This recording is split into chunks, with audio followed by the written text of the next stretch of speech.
This is Ethan with All Out Oregon. Tonight we are in Oregon City, kicking off the Winter Lights Festival. I came up with Illuminate Oregon City just kind of as a outlet for doing our art projects. And this is our art installation for the Portland Winter Light Festival. And this was kind of our way of trying to help show off our great city, Main Street, and cool things going on around here.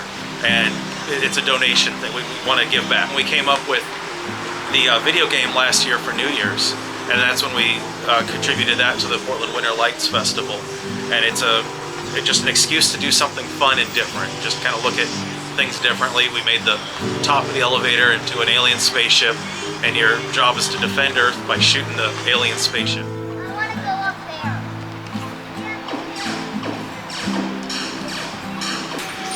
there. Took the elevator up to the observation area.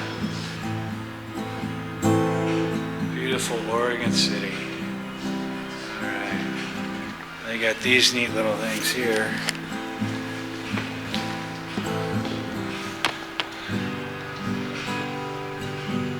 This map that runs all the way along the glass there.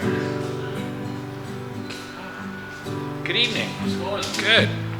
You guys up here tonight? Oh, just looking at this place. I've never been here before. Oh, welcome to the Oregon City Municipal Elevator. Thank you very much. Thanks for joining us on this episode of All Out Oregon. Make sure to like and subscribe so you don't miss any of our upcoming content.